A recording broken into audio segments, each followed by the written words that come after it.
Hello, everyone. It's Barb here. This is going to be a little less formal than usual. Those of you who know me know I'm a professional home care personal support worker, a union steward, and a certified member and co-chair of a joint health and safety committee with one of my employers. And this video is to announce it's here. Yep, it has come to my area. I mean, I've mentioned I'm a science nerd and a medical nerd, and I've been watching this thing, and I've always been saying that it's not a matter of if, but when. And it seems when is now. Because the other day, there was a case confirmed from Beaver Valley Ski Club, which is 35 minutes that way. That's the closest yet. And now there were two cases confirmed in Owen Sound, which is 45 minutes that way. So it was just a matter of time. As I said, the time is now, and here we are. And I'm still not panicking. I am not one who panics. I've mentioned before, I hate misinformation because it leads to people being hurt or it leads to death. And I also dislike panicking with a passion because you cannot think straight. You see, one of the things that makes me really good at what I do is the ability to keep a level head in emergency situations. And I've had a few in home care when you don't know what you're walking in on, and I've walked in on stuff, and I managed to keep my head because that helps me do what it is that I have to do to deal with the situation.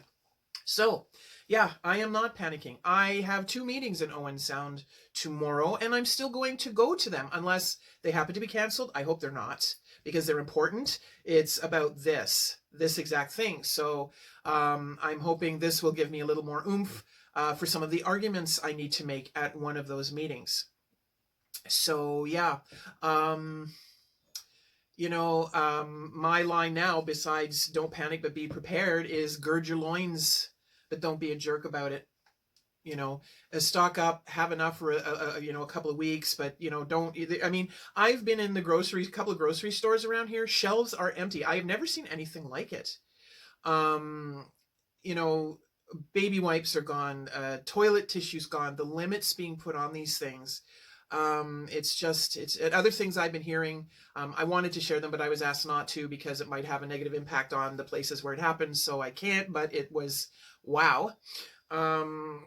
It's just, it's, now, what can I do about this? Well, all I can do is what I'm doing. Carry on, do the precautions the way I always do them.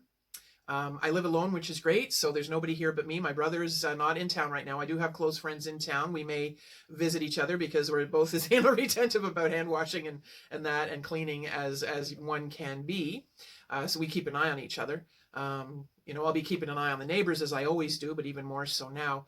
And another thing too with senior people, the shut-ins. Now, they tend to be isolated, a lot of them, and it's not always a good thing. In this case, it might be, but then there's the people who visit them. You never know where they've been. Have they been in contact with those 2 people? See, that's the thing. They were confirmed. They say, the rate of anyone else getting it is low. But the thing of it is, and I'm not fear-mongering, I'm the science, you can have it for up to 2 weeks before you get symptoms. In the meantime, you're spreading it around, so nobody can say that for sure. Again, I'm not panicking. It's just what is, and we just have to roll with it the best we can. And here's the thing. Again, I'm not fear-mongering, but this is the new norm. Because if you look back on, SARS and H1N1 and H5N1 and Ebola and MERS, which is another coronavirus. SARS is a coronavirus and MERS is as well. This is going to keep happening. Every once in a while, something new is going to come up, and then this sort of thing is going to happen. And we need to hone how we deal with such things so we can better handle it the next time. We really need to learn from this, and I hope we do. Anyway, that's it for me now. I'm approaching 5 minutes. So, take care. All the usual stuff I say about hand washing and don't touch this. If you have seen me touch it during this, just know that when I came home, I completely washed my hands. I'm the only one here, and I'm allowed to do that because I'm in my own house. And as I said, gird your loins, but don't be a jerk about it. Take care, all.